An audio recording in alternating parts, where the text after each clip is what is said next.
விளக்கு அழகர் கோயில் ரோட் மதுரை. செல் 7094499730. அடுமனை வல்லுநர்களின் கேக் தயாரிப்பு செய்முறை குறித்த சிறப்பு தொடர்.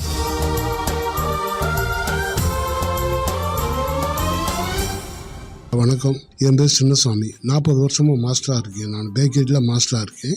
ப்ளம் கேக் ரெசிபி சொல்கிறேன் இன்னைக்கு.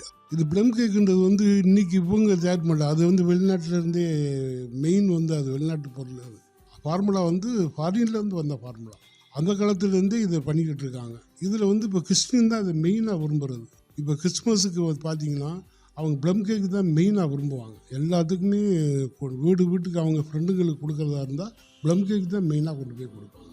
அது ப்ளம் கேக் இல்லாத கிறிஸ்துமஸ்ன்ற மாதிரிக்கு ப்ளம் கேக் ரெசிபி சொல்கிறேன் இன்றைக்கி. முட்டை 1 கிலோ முட்டை, அது 30 எண்ணூறு 30ன்னா 1,200 வரும். டால்டா 1 கிலோ டால்டா, ஜீனி 1 கிலோ, மைதா 1 கிலோ, ஃப்ரூட்டு அது என்னென்ன ஃப்ரூட்னா திராட்சை, டூட்டி ஃப்ரூட், டேட்ஸு, இது எல்லாமே சேர்த்து 1 kilo. Essence 20 ml essence, 50 ml கேராமல். அது எசன்ஸ் கடையிலே கிடைக்கும். இதெல்லாம் செய்முறை எப்படின்னு கேட்டிங்கன்னா, இதில் உங்களுக்கு பாதி செஞ்சுக்கலாம். 250 கிராம் இதில் வெயிட் வச்சு நீங்கள் பண்ணீங்க அப்படின்னா ஒரு 4 மோல்டு வரும். இது 4 மோல்டு இது எல்லாமே மிக்சிங்கில் பண்ணலாம். இது மைதா மட்டும் லாஸ்ட்டில் கொடுக்கணும். அதாவது முட்டை, ஜீனி, டால்டா இதை ஃபுல்லாக ஓட விட்டு நல்லா பர்மெண்டேஷன் வந்த உடனே மைதா கொடுக்கணும். மைதா கொடுத்த உடனே கேரமல் கொடுக்கணும். கேரமல் கொடுத்த உடனே நல்லா பிளாக்காக வந்த உடனே ஃப்ரூட் போடணும். ஃப்ரூட் எசன்ஸு நமக்கு தேவையான எசன்ஸுனா ரம் எசன்ஸ் கொடுக்கலாம். ரம் எசன்ஸ் தான் ப்ளம் கேக்கு மெயின், அதை கொடுக்கலாம். தூள் உப்பு 10 கிராம், 1 கிலோவுக்கு 10 கிராம் அப்படின்றப்போ 1/4 கிலோவுக்கு நீங்கள் கணக்கு பண்ணிக்கோங்க.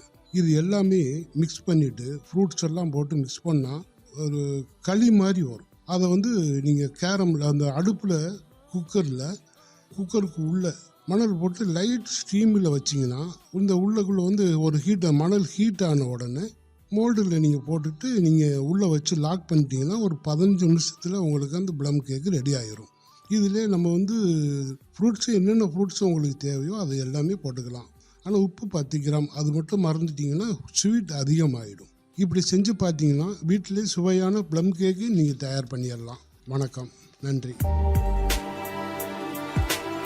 கோடை பண்பலை 100.5